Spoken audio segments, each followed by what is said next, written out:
할렐루야. 네, 오후에 우리 청년들 만나게 돼서 반갑습니다. 이번 주 주일 설교를 제가 하겠다고 이제 최 목사님께 말씀을 드렸어요. 코로나 걸리기 전에 제가 여러분들을 좀 만나고 싶어서 전했는데 목사님이 코로나를 딱 걸렸어요. 하나님의 뜻인 줄로 믿습니다. 참 계획하지 않았는데 오히려 딱 그렇게 맞을 때가 있는 것 같습니다. 오늘은 종려주일입니다. 여러분들 벚꽃 별로 관심 없습니까? 차를 타고 가다 보면 저도 내려서 보진 못했는데 벚꽃도 참 예쁘고 좋은 것 같아요. 오늘은 종려주일입니다. 종려주일은 예수님께서 예루살렘에 들어가실 때 종려나무 가지를 막 흔들면서 호산나를 외쳤던 날입니다. 미국이 아니라 이스라엘의 그 국가수가 종려나무입니다. 올리브 나무죠. 그래서 흔들면서 우리 주님이 입성하시는 것을 사람들이 바라보면서 참 좋아했고 또한 뭔가 새로운 변화가 일어날 거라고 생각했습니다. 그런데 그 예수님께서 입성하시고 5일 만에 십자가에 매달리시죠. 충격적인 사건이 벌어집니다. 그리고 3일 만에 예수님이 부활했다는 소문이 나기 시작하고요. 이 모든 사건이 이번 한 주간 벌어지는 거예요. 그 한 주간을 우리 기독교에서는 굉장히 중요하게 생각합니다. 지난 사순절을 지키고 이제 마지막 주간을 보내고 있습니다. 오늘 저는 여러분들과 함께 너희는 이렇게 기도하라는 제목으로 말씀을 좀 나누고자 합니다. 여러분, 기도가 생각보다 어렵죠. 이렇게 통성기도 앞에서 막 인도하면 여러분 기도하세요? 대부분 기도하기도 하지만 좀 멍하지 않습니까? 기도가 좀 어렵죠. 기도가 쉬운 건 아닙니다. 특별히 현대인들에게 기도가 참 어려워요. 왜 현대인들에게 기도가 어렵냐면요, 기도를 하려면 안 보이는 세계를 믿어야 되거든요. 보이지 않는 세계를 믿어야 기도가 되는데 현대 사회는 굉장히 물질 중심 사회이기 때문에 보이는 것을 따라가는 이 사회 속에서 보이지 않는 하나님을 믿고 기도한다는 것이 그렇게 쉬운 일이 아닙니다. 오늘 오후에 여러분들이 예배를 드리고 있지만 여러분 또래의 많은 사람들은 굳이 뭐하러 기도하니? 뭐하러 교회 가니? 보이지 않는 세계가 뭐 있다고? 사람들은 보이는 세계가 다라고 생각하며 살아가는 것 같습니다. 현대사회는 거룩함을 잃어버렸고 신비라고 하는 것을 잘 몰라요. 여러분, 신비, 뭐가 신비합니까? 기독교의 본질은 신비거든요. 기도의 본질도 사실 신비에 있습니다.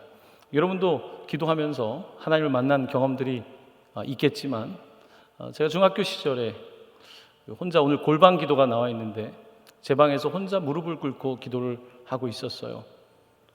혼자서 무릎을 꿇고 기도하는데 제가 방언을 혼자 기도하는 중에 받은 거예요. 저도 너무 당황했어요. 이게 뭐지? 신비로운 거예요. 왜 내가 이게 도대체 멈추지 않는, 중학교 때 그 사건을 저는 잊을 수가 없습니다. 어떤 사람들은 신비라고 하는 것을 그런 게 뭐 있어? 보이는 게 다야.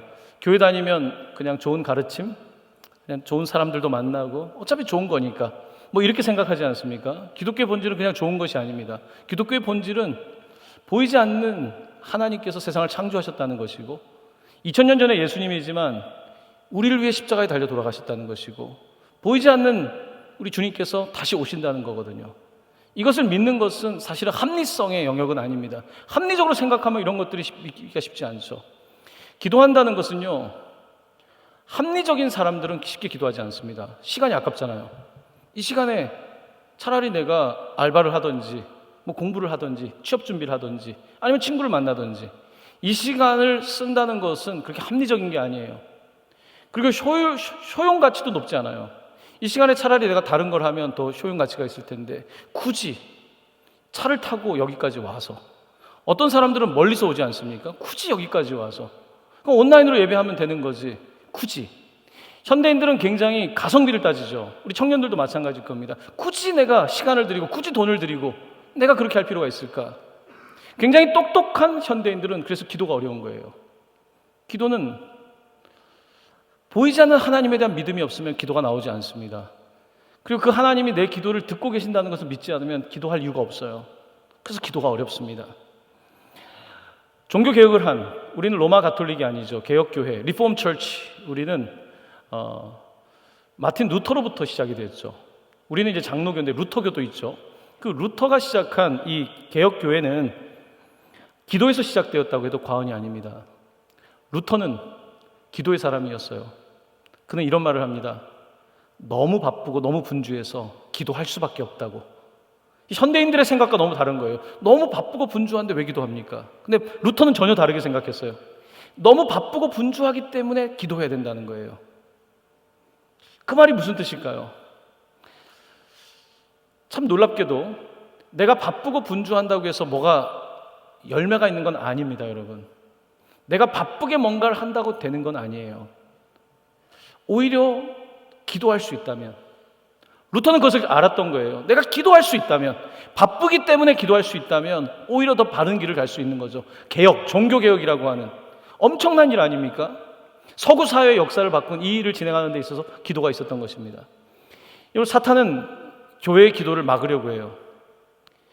기도는 어떤 전기 에너지, 마치 전기 플러그를 꼽는 것 같은 어떤 교회의 가장 중심이 되는 거거든요.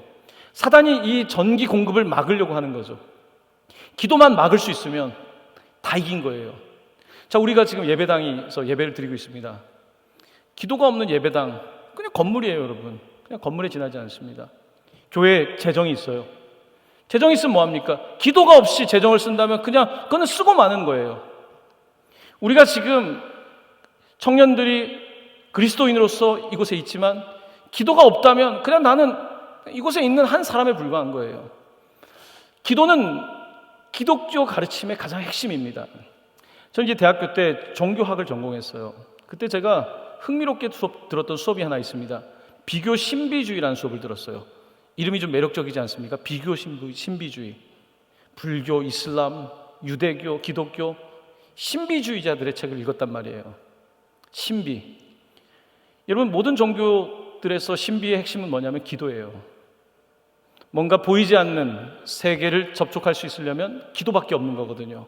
이 땅을 살아가고 있지만 기도할 수밖에 없는데 오늘 우리는 너무 바쁘다는 이유로 자기 합리성, 효율성으로 기도를 멈춘 것 같습니다. 특별히 코로나 시대에 기도가 더 힘들어요. 왜냐하면 이제 우리는 보는 것에 익숙했습니다. 마스크를 쓰다 보니까 찬양도 불편해요. 기도도 불편해요. 그러다 보니까 예배에 참여하기보다는 그저 관찰하는 그런 사람들이 되어가고 있는 것도 사실입니다. 이제 마스크를 벗는 날이 가까이 와 있지 않습니까? 우리는 어떻게 해야 될까? 다시 기도를 회복해야 되는 거예요. 그럼 어떻게 기도해야 될까? 주님께서는 이렇게 기도하라고 말씀하신 것입니다. 여러분들은, 청년들은 아마 이번 사순절 기간에 다른 프로젝트를 한 걸로 알고 있어요. 사순절을 나누다 프로젝트를 하지 않았습니까? 작년들은 그 하이델베르크 요리 문답이라는 걸 했어요. 여러분에게 좀 생소할지 모르겠습니다. 그러니까 기독교 말씀이 좀 어렵지 않습니까? 특별히 아이들이 어렵잖아요. 그러니까 이 가르침을 요약해서 가르친 것이 요리예요. 교리를 간단하게 요약한 것을 요리라 그래요. 하이델베르크 요리 간단하게 정리한 책을 가지고서 지난 40일 동안 이제 성도들과 함께 나눴어요. 제가 그 문항을 묻고 답하는 건데 녹음을 했어요. 40번을 녹음한 거죠. 이제 지난 금요일에 녹음을 마쳤어요. 녹음을 마치면서 제가 이 하이델베르크 요리 문답에서 성도들에게 주고 싶었던 내용이 있었어요. 그걸 잠깐 여러분들에게 소개할게요. 여기엔 질문이 129번까지인가 있습니다. 첫 번째 질문이에요. 제가 물어볼 테니까 여러분들이 스스로 답을 해보시기 바랍니다. 살아서나 죽어서나 당신의 유일한 위로는 무엇입니까? 여러분이 스스로 답을 해보세요. 살아서나 죽어서나 당신의 유일한 위로는 무엇입니까? 살아서 위로는 뭐예요? 먼저 친구들, 부모님, 음식, 위로가 있겠죠? 죽어서는 뭘까요? 뭐가 위로가 될까요? 이번 주에도 장례가 여럿 있었어요. 우리 청년들에게 장례는 굉장히 먼 이야기일지 몰라요. 목사는 늘 장례를 해요. 코로나로 돌아가신 분이 많아요. 물론 많이 오랜 동안 아프셨던 분들이 주로 돌아가시죠. 하지만 코로나로 인해서 폐렴이 되고 돌아가신 분들이 많이 있습니다. 우리 교회 부목사님은 장인어른이 이번 주에 돌아가셨어요. 코로나로. 근데 본인이 또 코로나 걸려서 가지를 못하신 거야. 이게 지금 우리가 살아가고 있는 시간이죠. 여러분, 죽어서 유일한 위로, 진짜 위로는 뭘까? 답변입니다. 한번 같이 읽어볼까요? 시작.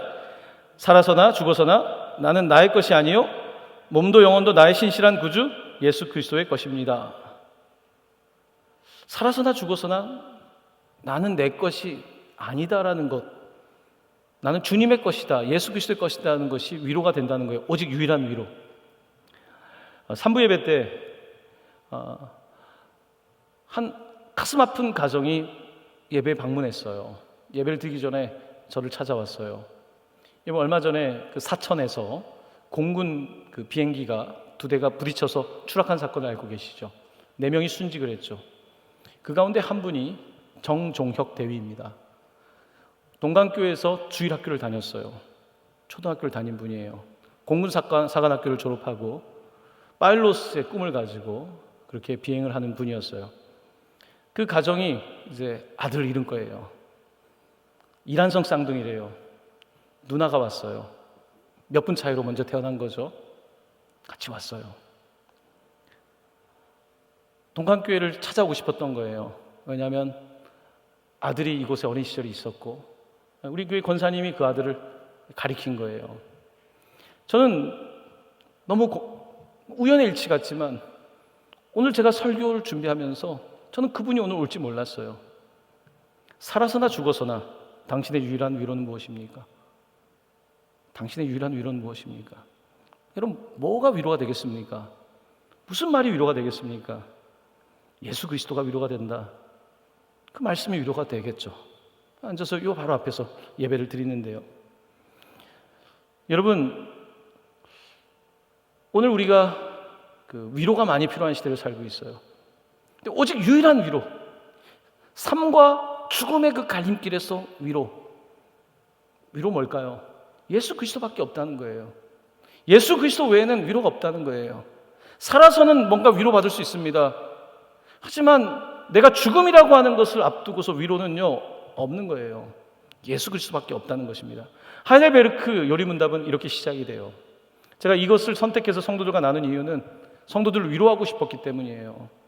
목사의 말이 아니라 주님이 위로했으면 좋겠다는 마음으로 이것을 나누어서 계속 같이 읽고 있어요.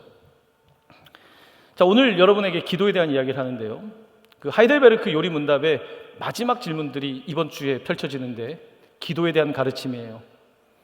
그 기도에 대한 가르침을 성도들과 함께 나누고 싶은 거예요. 우리 청년들과 나누고 싶은 거예요. 질문 116번입니다.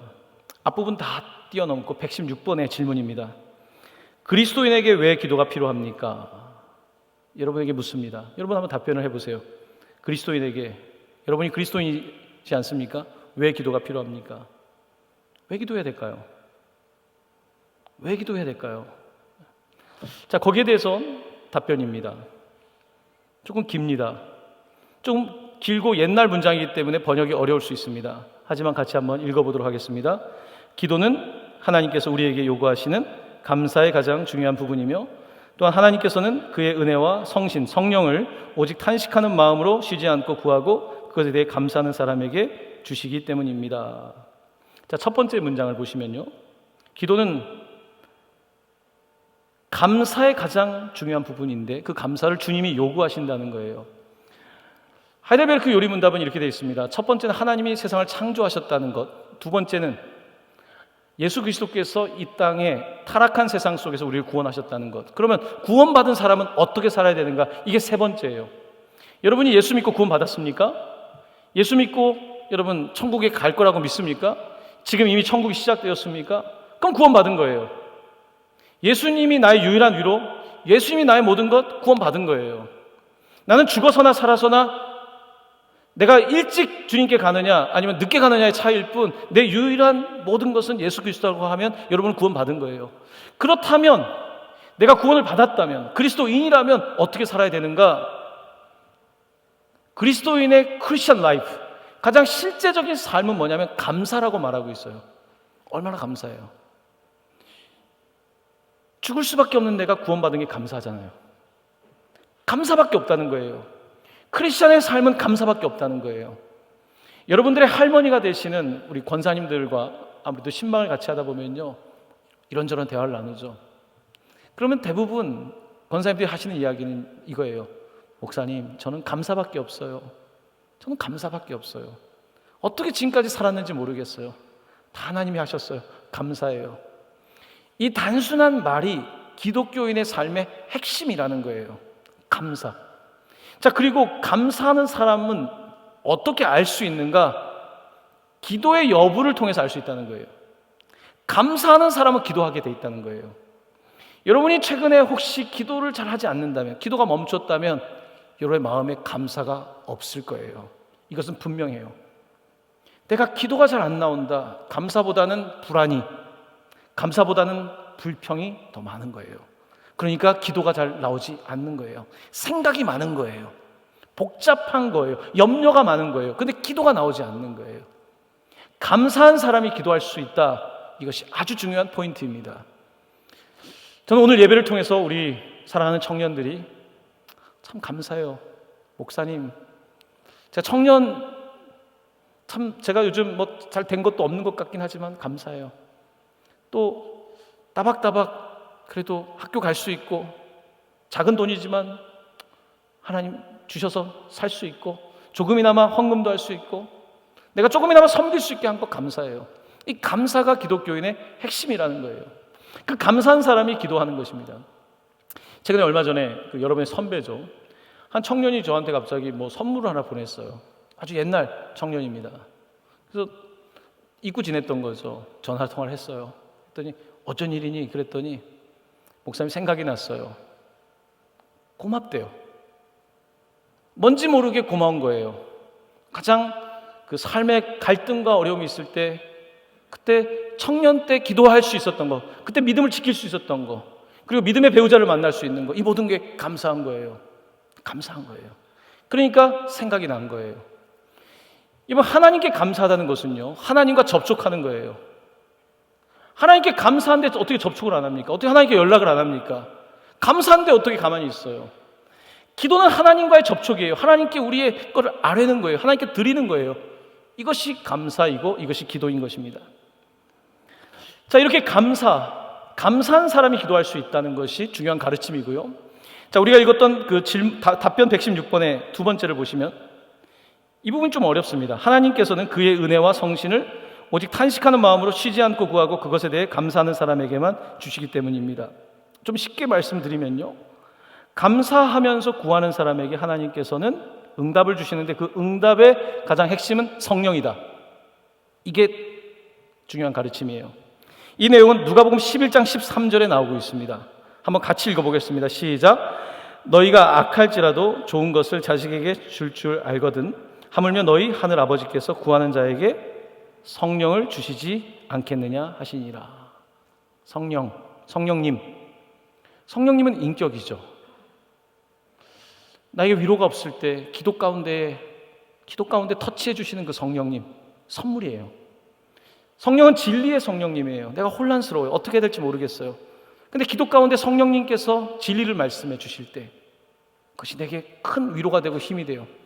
가장 위대한 선물은 성령이라는 거예요. 내가 A를 달라고 했을 때 A를 주는 것, B를 달라고 했을 때 B를 주는 것보다 더 큰 선물은 성령님 자체라는 거예요. 가장 위대한 선물은 뭡니까? 여러분, 가장 위대한 선물은 내가 사랑하는 사람 자체가 선물인 거예요. 그렇지 않습니까?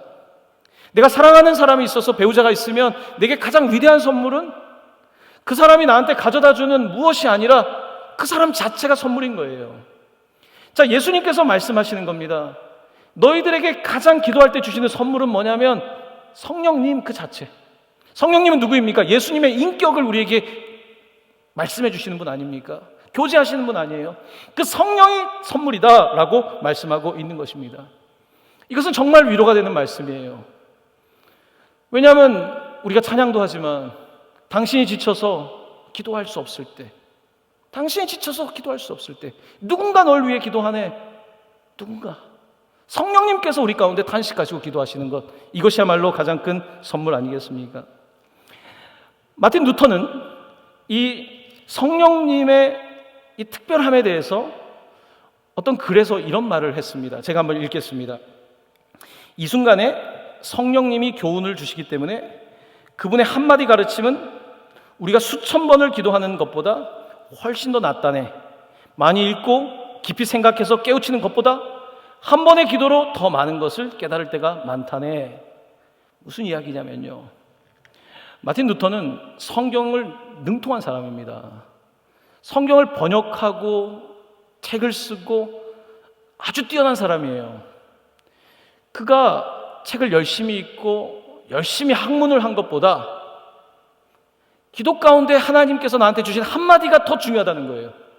내가 쌓은 수만의 지식보다 더 그게 크다는 거예요.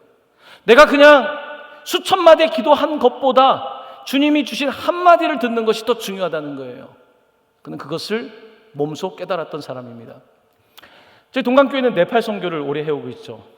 네팔에 가서 이렇게 마켓에 가면요, 시장에 가면 이 독특한 이 불교, 힌두교 물건들을 많이 팔아요. 그 가운데 흥미로운 게 있습니다. 이렇게 종처럼 생겨가지고 이렇게 스크롤처럼 이렇게 돌리면 돌아가는 게 있어요. 그게 뭐냐면 주로 티베트 불교에서 쓰는 건데요. 거기에 불경 기도문이 써 있대요. 전 티베트어 모르지만 그렇게 써 있어요. 기도를 어떻게 하냐면 이걸 돌려요. 한 번 돌리면 기도 한 번 계속 뺑뺑 돌아가는 거예요. 한 번 딱 치면 계속 기도를 하는 거예요. 여러분, 이게 기도입니까? 이게 기도예요? 그렇게 기도하는 것은 아무런 영향력이 없는 거예요. 내가 그냥 계속 돌아가는 기도가 의미가 있는 게 아니에요. 단 한마디를 하더라도 주님께 진심을 다하는 기도가 필요한 거예요. 제가 중학교 때 어린 시절에 아무것도 모를 때 진심을 다해서 내가 주님을 만나고 싶습니다. 정말 주님께 내 삶을 드리고 싶습니다. 주님, 저에게도 성령을 주세요. 그렇게 기도했을 때 주님께서 성령을 주셨단 말이에요. 여러분, 기도는 내가 지금 가지고 있는 엄청난 지식과 경험보다 주님의 한마디가 중요한 거예요. 여러분, 진짜 내 삶에 문제가 있을 때 나는 해답을 못 찾잖아요? 진짜 그 분야를 아는 사람이 한마디를 해줄 수 있다면 그 한마디 가치는 얼마짜리입니까? 여러분, 그 컨설팅은 얼마짜리 컨설팅입니까? 여러분, 기업 컨설팅이 얼마나 비싸요? 근데 기업 문제가 아니라 내 인생에 관한 문제, 내 삶 전체에 관한 문제를 놓고서 내가 헤매고 있을 때에 내가 지식으로도 안 되고 경험으로도 안 되고 내 노력으로도 안 되고 열심으로도 안 되는데 내가 주님께 나아가서 엎드릴 때에 주님이 나한테 주시는 한마디, 그는 다른 사람한테 다 같이 주는 일반 메시지가 아니에요. 나한테 주신 아주 스페시픽한 아주 구체적인 메시지가 나에게는 하나님 주신 가장 큰 선물이거든요. 성령님은 오늘 우리 가운데 그렇게 선물로 하나님 주신다고 말씀하고 있는 것입니다. 여러분, 잠깐 눈을 감아 보시길 바랍니다. 여러분, 요즘 감사가 꼭 사라지지 않았습니까? 저를 한번 따라해 보세요. 주님 감사합니다. 주님 감사합니다. 주님 감사합니다. 정말로 감사하면요, 여러분 안에 터치가 있을 거예요. 정말로 감사한 사람에게는 터치가 있습니다.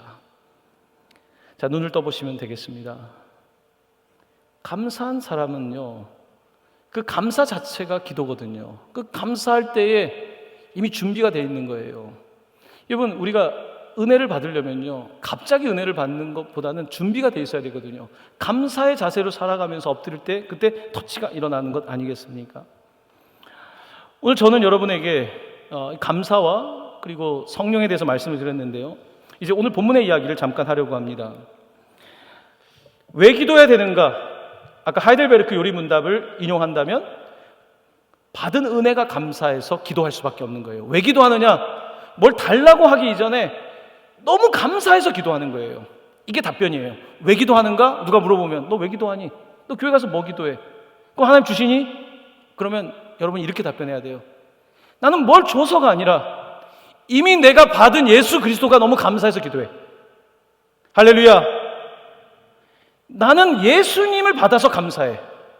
내가 무엇을 받기 위해서가 아니라 내가 이미 얻은 구원 때문에 감사하기 때문에 기도하는 거야. 이것이 답변이 돼야 되는 거예요. 자, 그리고 오늘 이제 어떻게 기도해야 되는가, 이제 두 번째, 왜 기도하는가에서 어떻게 기도하는가로 넘어가려고 합니다. 예수님은 오늘 본문 말씀에서 어떻게 기도해야 되는지는 주기도문으로 가르쳐 주셨고, 그 앞에는 이렇게 기도하면 안 된다는 내용을 먼저 말씀하셨어요. 이렇게 기도하면 안 된다. 두 가지로 말씀드리겠습니다. 첫 번째입니다. 우리 5절에 있는 말씀 같이 읽어볼까요? 시작. 너희는 기도할 때에 외식하는 자와 같이 하지 말라. 외식이라는 말을 요즘 현대인들은 잘 쓰지 않지만 외식하는 자, 위선. 외식이라는 말의 이 헬라어의 원어의 뜻은요, 연기라는 뜻을 갖고 있어요. 연기, act. 배우가 연기하는 것, 그것을 외식이라 그래요. 예수님께서 가르쳐 주십니다. 너희들이 기도할 때에 다른 사람한테 연기하듯이 하면 안 된다. 너희들은 기도를 연기처럼, 대표 기도를 할 때에 다른 사람들이 내가 기도하는 것을 들으면서 멋있고 감동을 받게 이렇게 하면 안 된다는 거예요. 기도할 때 내가 다른 사람들을 괜히 막 이렇게 일부러 인위적으로 이끌기 위해서 그렇게 하면 안 된다는 거예요. 기도는 하나님 아버지께 하는 것이기 때문에 연기가 돼서는 안 된다. 그러면 어떻게 해야 되는가? 6절입니다. 같이 읽어볼까요? 시작. 너는 기도할 때에 내 골방에 들어가 문을 닫고 은밀한 중에 계신 내 아버지께 기도하라. 은밀한 중에 보시는 내 아버지께서 갚으시리라. 아멘. 골방에서 연기할 필요 있습니까? 방에 하나님만 계신데 여러분 연기합니까? 연기 필요 없어요. 은밀한 중에 계신 주님께 내 것을 아뢰면 되는 거예요. 이것이 기도의 핵심이에요. 기도에 화려한 문장이 필요한 게 아니에요. 연기가 아니라 주님 앞에 진실로 서는 그 하트를 가지고 기도하는 것이 필요한 거예요. 그렇기 때문에 골방에 문을 닫고 원어원 은밀한 기도를 드린다는 거예요. 여러분, 루터뿐만 아니라 많은 영적인 스승들의 그들의 삶의 비밀은 기도의 비밀이 있었던 거예요. 루터는 그 바쁜 삶 속에서 그 바쁜 사람이 하루에 4시간을 기도했다고 하죠. 상상을 초월하죠. 너무 바빠서 기도했다는 거예요. 너무 바빠서. 너무 바쁘니까 어떻습니까? 바쁘니까 일을 벌리긴 하는데 되겠습니까? 종교개혁을 해야 되는데 너무 바쁜데 기도했다는 거예요. 너는 외식하는 자처럼 사람들 보기에 연기하지 말고 골방에 가서 은밀히 기도하라고 말씀하고 있습니다. 두 번째입니다. 7절에 있는 말씀인데 같이 읽어볼까요? 시작. 또 기도할 때 이방인과 같이 중언부언하지 말라. 중언, 반복한다는 뜻이요. 중언부언, 말해놓고서 또 첨가해서 말하는 것. 원어에는 헛된 반복이라고 되어 있습니다. 너는 헛된 반복을 하지 말라는 거예요. 아까 제가 티베트 불교 이야기를 했죠. 그 종교를 폄하하려는 것이 아닙니다. 내가 기도한다고 하면서 주문 외우듯이 그렇게 기도하지 말라는 거예요. 이방인들이 하는 것처럼 하지 말라는 거예요. 많은 시간을 쌓으면 그래서 이거 돌리는데 한 번 돌릴 때마다 100번씩 기도했고 나는 10,000번을 기도했다. 무슨 소용입니까? 그렇게 기도하지 말라는 거예요. 하늘 아버지는 다 알고 계신 것 있다고 말씀하고 있는 것입니다. 자, 그러면 그렇게 중언부언하지 말라고 하시면서 어떻게 기도하라고 하실까요? 여러분 8절 말씀 같이 읽어보겠습니다. 시작. 그러므로 그들을 본받지 말라. 구하기 전에 너에게 있어야 할 것을 하나님 너희 아버지께서 아시느니라. 아멘. 여러분 지금 대학생들이 있고 뭐 대학원생도 있겠지만 저는 문과 출신이란 말이에요. 그 시험을 보면 보통 그 과목들이 썰을 푼다 그러죠. 문과는 썰을 잘 풀어야 돼요. 썰. 그럼 보통 문제가 한 과목에 3개 정도 나왔어요. 불교를 배우든 뭘 배우든 3개가 나오면 한 문제에다가 길게 써야 돼요. 하여튼 나올 때 제일 부러웠던 애들은 길게 쓴 애들이에요. 쟤는 뭘 저렇게 많이 썼을까? 공부를 안 했을 때는 그러면 어떻게 학점을 받아야 될까? 이제 어린 마음에 말을 늘어뜨리는 거예요. 말을 늘 때 어떻게 씁니까? 괜히 그랬던 것이었던 것일까? 과장되게 표현한다면 그런 식의 말꼬리를 잡는 형태로 계속 말을 늘리는 거죠. 그리고 나서 이제 길게 나름대로 못 쓰니까 막 써요. 막 쓴 다음에 마지막에 이제 자신 없으니까 뭐라고 씁니까? 교수님 사랑합니다. 이렇게 쓰지 않으세요? 여러분들 그렇게 안 해요? 교수님 사랑합니다. 그럼 교수님이 점수 어떻게 줘요? 네? 교수님은 다 알고 있어요. 썰인지 이게 배움에서 나온 건지. 우리가 하나님께 나아가서 기도할 때에 하나님께 썰을 필요는 없습니다. 오늘 본문은 뭐라고 합니까? 하나님은 이미 아신다는 거예요. 여러분이 뭐가 필요한지 알고 계세요. 하나님이 모르시겠습니까? 천지를 창조하신 하나님이 모르시겠습니까? 다 아신다는 거예요. 그럼 아시는데 왜 기도하라 그래요? 이상하지 않습니까? 기도하지 않는 사람들이 이 본문을 좋아해요. 하나님은 다 아신다. 여러분 거기에 속으면 안 돼요. 하나님은 다 아신다. 그러니까 기도 안 해도 다 아시죠. 누워서 자면 하나님 다 아시죠. 그건 게으른 거예요. 그건 기도하지 않은 거예요. 하나님 다 아시죠. 그거는 그렇게 자기를 합리화하라고 주신 말씀이 아닙니다. 하나님 다 아시는데 왜 기도를 하실까요? 여러분의 마음의 밭을 경작하기 위해서예요. 내가 너무 얇단 말이에요. 내 마음의 밭이 너무 얇단 말이에요. 그러면 씨앗을 뿌려도 이게 자라다가 금방 끝난단 말이에요. 옥토밭이 되려면 마음을 갈아야 되잖아요. 마음은 어떻게 갑니까? 마음은요, 책 본다고 갈아지는 게 아니에요. 일정한 정서적인 어떤 지적인 도움은 되겠지만 진짜 인간의 변화의 핵심은 기도에 있거든요. 하나님은 기도를 통해서 자기 마음을 가르라는 거예요. 하나님은 알고 계시지만 우리를 위해서 기도하면서 마음이 갈아엎어지는 거예요. 가시덤불을 제거하는 거예요. 그러면서 기도를 통해서 내가 준비되는 거예요. 기도를 통해서 준비되면 옥토밭이 되기 시작하면 씨앗을 뿌릴 때에 30배, 60배, 100배의 열매를 맺는 거죠. 그런데 내가 준비되어 있지 않으면, 내가 기도하지 않으면 하나님이 주신다고 해서 내가 감당할 수 있겠습니까? 여러분 갑자기 내가 대학교 졸업하고 그 회사 전체를 맡기면 내가 운영할 수 있습니까? 내가 그 분야에서 준비되지 않았는데 뭘 할 수 있겠습니까? 하나님도 마찬가지입니다. 우리가 준비될 때에 우리가 기도를 통해서 하나님은 다 알고 계시지만 우리의 마음밭을 갈고 준비되어 있을 때에 하나님께서 그때 주실 때에 그것이 복이 되는 거예요. 준비되어 있지 않은데 주면 그것은 저주가 되는 거죠. 내가 감당도 못하는데. 여러분 좋은 학교를 가는 게 다가 아니지 않습니까? 내가 그 학교에서 학점을 받을 수 있어야 되잖아요. 학점을 못 받는 학교에서 내가 끊임없이 고통받는 게 뭐가 도움이 됩니까? 내가 그 회사에 들어갔습니다. 하지만 이것이 나에게 맞지 않는다면, 남들은 좋은 회사라고 말하지만 나한테 맞지 않는다면 무슨 소용이 있는 거예요? 하나님은 우리를 준비시키시는 거예요. 하나님은 알고 계시고 좋은 것을 주기를 원하지만 내가 그렇게 내 마음의 밭을 갈고 그렇게 준비되어서 옥토가 되기를 원하시는 거예요. 기도가 아니고는 되지 않는 거란 말이에요. 근데 많은 사람들은 줄을 잘 탈까, 이렇게 하면 될까라고 생각은 많이 하고 염려는 많이 하지만 정작 해야 될 기도와 마음을 드리는 일을 하지 않는다는 것입니다. 바로 여기에 우리의 삶의 안타까움이 있는 것입니다. 예수님께서는 이렇게 기도하지 말라고 하셨고 이제 주기도문 이야기를 잠깐 하려고 합니다. 제자들은 궁금했어요. 그럼 어떻게 기도해야 돼요, 주님? 기도가 너무 어려우니까. 여러분들 기도 어렵잖아요. 누가복음 11장 1절입니다. 예수께서 한 곳에서 기도하시고 마치심에 제자 중 하나가 여짜오되 주여 요한이 자기 제자들에게 기도를 가르친 것 같이 우리에게도 가르쳐 주옵소서. 세례 요한의 제자들이 기도를 배웠으니까 우리도 가르쳐 주세요. 예수님은 귀신도 내쫓고 사람도 고치니까 그 비밀이 기도에 있으니까 우리에게 기도를 가르쳐 주세요. 그때 예수님께서 이렇게 말씀하셨습니다. 누가복음 11장 2절입니다. 너희는 기도할 때 이렇게 하라. 아버지여. 똑같은 내용을 마태복음 6장 9절에 이렇게 말합니다. 그러므로 너희는 이렇게 기도하라. 하늘에 계신 우리 아버지여. 이름이 거룩히 여김을 받으시오며 주기도문이 나옵니다.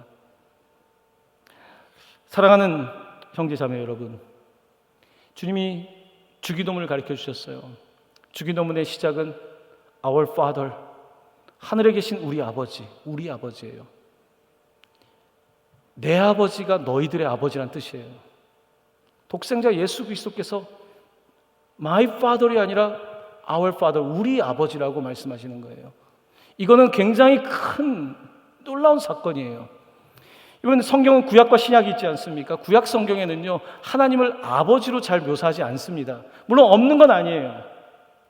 하지만 구약 성경에서는 하나님을 그렇게 아버지 친밀한 분으로 묘사하고 있지 않아요. 하지만 예수님은 계속해서 하나님을 아버지라고 부르고 있어요. 아버지, 내 뜻대로 마시고 아버지의 원대로 해주십시오. 아버지, 저들 불쌍히 해주십시오. 아버지, 아버지, 끝까지 아버지를 부르셨다는 거예요. 근데 내가 불렀던 그 아버지가 나의 아버지만이 아니라 우리 아버지입니다. 하늘에 계시다는 거예요. 하늘에. 하늘은 어디까지 가보셨습니까? 저는 비행기까지밖에 못 타봤습니다. 우주에 기회가 된다면 가보고 싶죠. 태양계를 넘어가 보고 싶죠. 은하계를 넘어가 보고 싶죠. 또 다른 갤럭시까지 갈 수 있다면 얼마나 좋겠습니까? 하늘에 계신 우리 아버지, 무슨 뜻입니까? 하나님을 함부로 말하지 말라는 거예요. 땅에 사는 사람들이 하나님을 함부로 하지 말라는 거예요. 하늘에 계신 우리 아버지. 여러분 상상도 못하는, 우리가 지금 뭐 우주에 뭘 쏘아 올렸다고, 뭐 화성에 뭘 했다고, 그 뭐 얼만큼 갔습니까? 태양계도 지금 꼭 앞에 거기까지 갔잖아요. 뭐 대단한 일을 하는 것 같지만 뭐 그리 대단합니까? 하늘에 계신 우리 아버지 함부로 하지 말라는 거예요. 이 하늘이라고 하는 원어에는 또 다른 표현이 있습니다. 공기. 하늘에 계신 우리 아버지 하면 좀 멀잖아요. 공기는 얼마나 가깝습니까? 하늘, 여기도 하늘 아닙니까? 하늘에 계신 우리 아버지, 권위 있는 하나님이기도 하시지만 아주 가까이 계신 하나님. 하늘은 먼 게 아니에요. 하늘에 계신 우리 아버지, 너무나 가까이 계신 우리 아버지라고 부르는 거예요. 예수님께서 그걸 가르쳐주고 있는 거예요. 함부로 할 수 없는 하늘에 계신 우리 아버지이면서 동시에 내 호흡보다 더 가까운, 내 숨 쉬는 것보다 더 가까운 하늘에 계신 우리 아버지, 그 하나님을 부르라는 거예요. 얼마나 놀랍습니까? 내가 그 하나님을 부를 수 있다는 거예요. 마틴 루터는 이렇게 말합니다. 정말 놀랍다는 거예요. 어떻게 우주를 창조하신 하나님께서 내가 말하는 것을 듣고 계실까? 내가 기도하는 것을 어떻게 하나님이 듣고 계실까? 상상해보면 해볼수록 놀랍다는 거예요. 놀랍지 않습니까? 아니, 내가 뭐라고 내가 한 말을 주님이 듣고 계신다는 거예요. 아니, 내가 뭐라고 어린 시절에 내가 뱉었던 말을 주님이 듣고 이루고 계신다는 거예요. 내가 뭐라고 나도 모르게 툭 던진 기도를 주님이 듣고 계신다는 거예요. 내가 도대체 뭐라고? 마틴 루터는 그 얘기를 하는 거예요. 그 기도라고 하는 그 비밀을 이야기하면서 기도를 해본 사람은 그 능력을 알고 있는 거예요. 그래서 기도를 하는 거예요. 그래서 기도의 시간이 소중하다고 느끼는 거예요. 그래서 바쁘니까 더 기도하는 거예요. 기도를 경험해 본 사람은 함부로 합리성을 말하지 않습니다. 함부로 가성비를 말하지 않습니다. 여러분, 기도는요 가장 효율적인 거예요. 왜냐하면 내가 100가지 1000가지 생각을 하는 것보다 하나님의 한 가지 말씀을 듣는 게 더 효과적이지 않습니까? 기도는 하나님의 효율이에요. 기도는요 우리의 합리성을 넘어서 하나님의 합리성이란 말이에요. 근데 많은 사람들은, 현대사회의 사람들은 기도가 필요 없다고 말하는 거예요. 얼마나 어리석습니까? 고대의 사람들이 과학기술을 우리보다 못했을지 모르겠지만요, 적어도 영적인 측면에 있어서는 더 높은 차원의 생각을 하는 사람들이 많았다는 사실 여러분들 아셔야 되는 것입니다. 기도의 이야기를 잠깐만 하려고 합니다. 최 목사님보다는 제가 좀 설교가 길 겁니다. 주님이 가르쳐주신 기도는 하나님 아버지를 부르는 것과 마지막에는 나라와 권능과 영광이 아버지께 영원히 있사옵나이다로 하나님을 높이는 것으로 끝이 나요. 그 중간에 6개의 청원이 있습니다. 하나님께 요구하는 것이 6가지가 있어요. 첫 번째, 이것은 또 3으로 나눌 수 있어요. 3가지 총 6개. 첫 번째, 아버지의 이름을 거룩하게 하시며 아버지의 나라가 오게 하시며 아버지의 뜻이 하늘에서와 같이 땅에서도 이루어지게 하소서. 자, 여기에 공통적으로 들어가는 단어가 있습니다. 아버지예요. 여러분 기도하실 때 여러분 기도를 잘 생각해 보세요. 하늘에 계신 우리 아버지. 그 다음 여러분 무슨 말이 나옵니까? 내 필요, 내 요구. 주님의 기도는 그렇지 않았어요. 하늘에 계신 우리 아버지, 아버지의 존재가 높여지길 원합니다. 아버지의 킹덤, 당신이 통치해 주시길 원합니다. 아버지의 뜻이 이루어지길 원합니다. 아버지가 중요한 거예요. 아버지를 깊이 부르면요 놀라운 일이 벌어집니다. 내 문제가 크다고 생각하고 기도를 시작했는데 내 문제가 작아지기 시작해요. 이건 정말 놀라운 일이에요. 보통 우리는 문제를 이렇게 크게 생각하고 살거든요. 저도 그렇게 생각하고 살아요. 근데 기도하다 보면 문제가 작아지기 시작해요. 주님의 손안에 있다는 걸 알게 되는 거예요. 아버지를 부르는 순간에 문제가 작아진다는 거예요. 이 사실을 아는 사람은 기도하는 거예요. 그래서 엎드리는 거예요. 그래서 우는 거예요. 하나님, 내가 이렇게 큰 문제를 가지고 있습니다라고 했는데 기도하는 순간 하나님, 혹시 이것이 주님의 뜻이 아니었나 봐요. 내 의지대로 내 뜻대로 하려는 거 아니었나요? 기도하면서 문제가 작아지게 되고 문제에 대한 관점이 달라지게 되는 거예요. 이게 기도의 능력이거든요. 성령께서 그렇게 하시는 거예요. 세상을 바꾸는 것보다 나 하나 바꾸는 게 더 어렵단 말이에요. 나를 바꿔주시고 나를 경작하시는 성령님이 일하고 계신다는 거죠. 이게 앞에 등장하는 3가지예요. 그 다음 3가지는요 우리예요. 아버지에서 우리로 전환돼요. 보시면 오늘 우리에게 일용할 양식을 주시고, 우리가 우리에게 잘못한 사람의 죄를 용서해 준 것처럼 우리의 죄를 용서해 주시고, 우리를 시험에 빠지지 않게 하시고 악에서 구하소서. 간단하게 말씀드리면요, 첫 번째는 오늘이 중요해요. 오늘 우리에게 용할 양식을 주시고 현재에 대한 기도예요. 현재 하나님, 저에게 양식이 필요해요. 현재 제가 집값을 내야 돼요. 대출이 있어요. 이런 거 기도할 수 있다는 거예요. 앞에 그러니까 아버지에 대한 기도를 하고 오늘의 기도를 드리는 것은 여러분 부끄러운 거 아니에요. 오늘 양식을 달라고. 두 번째, 우리의 죄를 용서해 주시고. 2022년입니다 지금. 사람은요 늘 과거와 연결돼서 살아요. 과거의 상처가 내게 남아있단 말이에요. 용서의 문제는 과거의 문제예요. 기도는 끊임없이 과거와 결별하는 거잖아요. 과거와 결별하고 내가 그 사람을 용서해 준 것처럼 주님 날 용서해 주세요. 이 과거부터 현재까지 연결되는 이 지점의 기도가 있는 거예요. 얼마나 풍성한 기도입니까? 여러분, 그리스도인들이 풍성한 거예요. 왜냐하면 다른 사람들은 30년 전에, 20년 전에, 10년 전에 문제를 끌어안고 살고 있는데 주님께 그것을 맡기는 거잖아요. 과거의 문제도. 세 번째 기도에는요 미래가 담겨 있습니다. 우리를 시험에 빠지지 않게 하시고, 문 열고 나가면 또 시험이 있지 않습니까? 악에서 구하소서. 나는 착하게 살려고 하지만 세상이 만만하지 않지 않습니까? 세상이 내 뒤통수를 쥐할 수 있지 않습니까? 미래를 위한 기도예요. 예수님은 우리를 위한 이 짧은 기도를 가르쳐 주셨어요. 아버지께 드리는 기도, 아버지 중심의 기도, 그리고 우리의 현재, 과거, 미래 모든 것들을 주님께 아뢰 수 있는 이 기도를 가르쳐 주신 거예요. 예수님이 그것을 우리의 기도로 주셨어요. 우리의 기도, 우리가 함께 할 수 있는 기도. 여러분, 기도는 생각보다 혼자 하는 게 어렵습니다. 이 공동체가 필요해요. 우리 청년 공동체가 코로나 중에 그래도 정말 열심히 모였어요. 여러분, 이렇게 청년들이 많이 이 시간에 모이는 교회가 지금 흔치 않습니다. 좀 오랜만에 여러분께 설교하지만요 고맙다는 말을 하고 싶어요. 여러분, 자랑스럽다는 말을 하고 싶어요. 듣기 좋아하고 하는 얘기 아니에요. 같이 공동체가 된다는 것은요, 이것은 서로 연결되어서 기도하는 것은 가장 중요한 거란 말이에요. 이 기도, 공동체의 기도. 그래서 우리의 하나님, 하늘에 계신 우리 아버지를 외치는 거죠. 다시 기도해야 돼요. 교회 본질은 기도입니다. 말씀을 읽고 말씀이 우리 가운데 뭔가를 일으켜요. 오늘 말씀을 들으면서 이런 마음에 일으켜지면 그 일으켜질 때에 그것을 가지고 기도하는 거예요. 그냥 내 생각을 붙잡고 기도하는 게 아닙니다. 기도는 하나님 말씀 붙잡고 기도하는 거예요. 하나님이 주신 말씀 붙잡고 오늘 이 말씀이 내게 이렇게 움직이고 있는데 주님, 내가 이것 믿고 기도합니다. 나가는 거예요. 그게 기도입니다. 기도는요, 공산주의를 시작한 막스는 프롤레타리아, 가난한 노동자들의 한숨이라고 말하지 않았습니까? 교회 가는 사람들은 가난하고 어디 없으니까 아직 학습이 덜 돼가지고 가서 기도하는 무식한 사람들, 이렇게 얘기하지 않았습니까? 기도는 한숨이 아니에요. 기도는 탄식이에요. 탄식.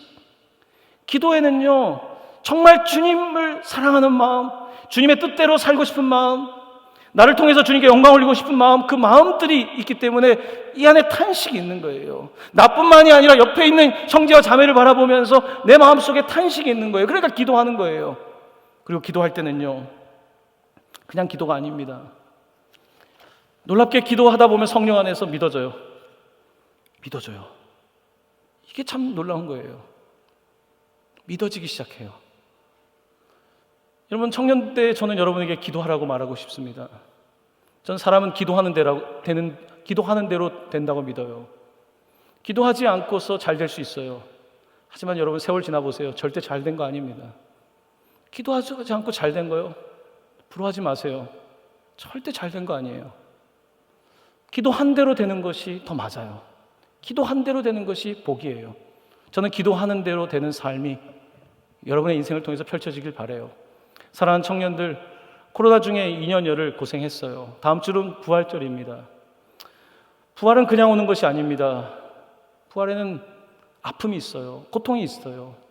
지난 2년의 세월을 이렇게 보내면서요 우리가 힘들었어요. 다 지쳤어요. 하지만 이제 주님께서 이 세월을 통해서 우리한테 더 큰 은혜를 주실 거라고 저는 믿습니다. 저는 믿어요. 여러분도 믿으십니까? 믿으세요? 루터 이야기를 할게요. 루터는 마지막으로 기도에 대해서 이렇게 가르칩니다. 우리가 아멘으로 마치잖아요. 아멘은 확신에 차서 하라는 거예요. 아멘할 때 확신에 차서 하라는 거예요. 네, 그렇게 될 줄로 믿습니다. 네, 주님이 말씀하셨으니까 그렇게 될 줄로 믿습니다. 주님, 그렇게 될 것입니다. So be it. 그것이 그렇습니다. 말씀하신 대로 그렇습니다. 라고 하는 것이 아멘이에요. 루터는 아멘, 확신 있게 하라고 말씀하고 있습니다. 아멘. 청년들은 아직도 쑥스럽죠. 아멘을 크게 한다는 것, 그리고 아멘에 확신을 갖는 것, 그것은 여러분의 삶에 기적을 일으키는 원동력이라고 저는 믿습니다. 여러분, 아멘으로 화답하시면서 절대로 여러분의 삶이 헛되게 낭비하는 거 아니에요. 주일 오후 예배 시간 드린 거 절대로 가성비 떨어지지 않아요. 절대 그렇지 않아요. 여기서 들은 말씀 절대로 헛되지 않습니다. 오늘 여기서 드린 찬양, 여기서 드린 기도 절대로 헛되지 않아요. 오늘 이 말씀과 기도가 여러분의 삶에 가장 중요하다는 사실을 깨닫고 사랑하는 형제자매 여러분, 계속해서 기도하고 찬양하면서 승리하는 승리공동체 될 수 있기를 예수님의 이름으로 간절히 축원합니다. 아멘.